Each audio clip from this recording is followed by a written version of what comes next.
court ruled that Jussie Smollett can go home while he works to get his conviction overturned. Because he's not a Trump voter. He's not one of those January 6 guys rotting in solitary for more than a year. He's Jussie Smollett. He's a famous actor. Smollett's attorney said the appeals process will take longer than 150 days, so it's only fair to let him out as the appeal works its way through the system, because again, he's a Hillary man. They also argued Smollett was in danger in the Cook County jail, even though he was in solitary confinement. He could have beaten himself up again. Apparently, those arguments took the day, so Jussie Smollett is back home tonight.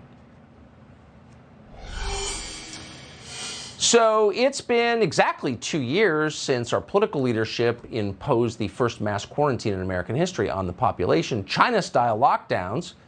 And over the course of those 2 years, a lot of our basic civil liberties eroded completely. We barely even remember them. We used to be able to say what we wanted and congregate together and worship freely.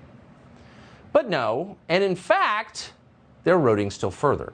Tonight, politicians are shutting off access to the nation's capital city because they don't want to be criticized by protesters, because protests never happen in Washington. There's never been a march on Washington or anything. Well, today, a reporter from Rebel News tried to gain access to Washington, D.C. Here's what police told him.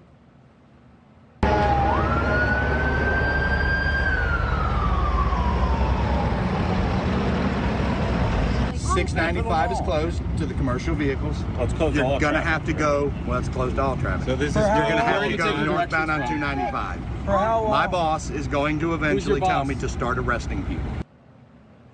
Jeremy Lafredo shot that. NBC News did not. They should have. It's illegal, but the government's doing it anyway.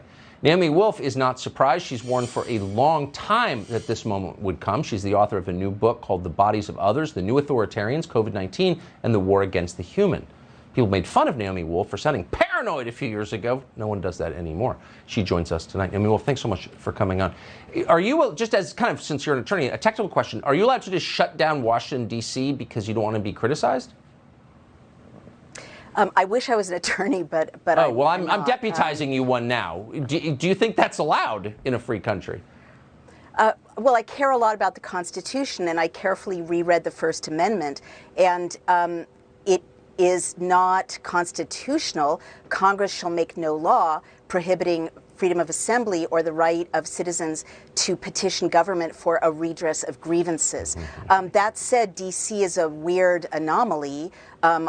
It's arguable that Congress didn't make a law about what's happening, but I think a judge should certainly find that it's unconstitutional that people are being deprived of their rights if the, cops are arresting people for assembling. And as you rightly point out, we have a great history going back to the founding of our country. I mean, the Boston Tea Party was a protest, the March on Washington, Vietnam War marches, the Pussy Hat marches. I mean, marching, petitioning government for redress of our grievances is what we do as Americans. So you're right to notice, and I wish more people in the media and in government noticed how catastrophically yet another benchmark of losing our rights and scarily being kind of handed over to arrest, like the Canadian truckers, to misuse, to abuse, to restrictions, to punishment. This represents. It's a whole new level of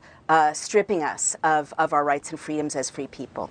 I wonder if people, I lived in Washington for 35 years, and it seemed like every day there was some kind of protest, and sometimes you agreed and sometimes you didn't, but it's not your city, it's America's city, so you put up with it, but I guess not anymore. Do people notice that this is happening, do you think? I mean, Mr. Carlson, the country is divided exactly in two, and I kind of love people in both worlds, and in the kind of left-wing blue states that I used to hang out in, where all the people I love are, except for all my new friends, they notice, but they think it's okay because it's people like them who are giving the orders. And that is chilling. I mean, history is full of people thinking that restrictive or tyrannical or abusive orders are okay if it's their own kind of people, if it's people who look like them, talk like them, worship like them.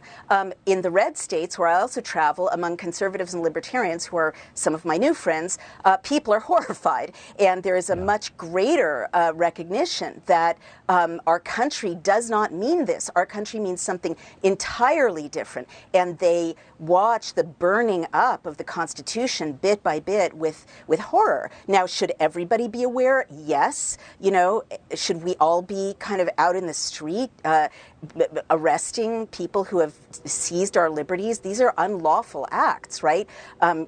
Having trials, peacefully protesting, taking our country back? Yes. And I'm just going to remind everyone of one more thing, which is the Declaration of Independence doesn't say sit around, watch television, while people crush your sovereign liberty. It says it is your job as Americans to rise up, peacefully, ideally, against tyrants. And hopefully we're peacefully doing that. I have to really commend the truckers. They've been very disciplined and peaceful, but categorically their right is to go wherever they want in the city of D.C. and not be restrained from peaceful speech. God, as the left became authoritarian, there were only like 6 liberals left, and you're one of them, and I just love them all. So I appreciate you coming on tonight. Naomi Wolf, thank you. Thanks for having me. Well, we have Chris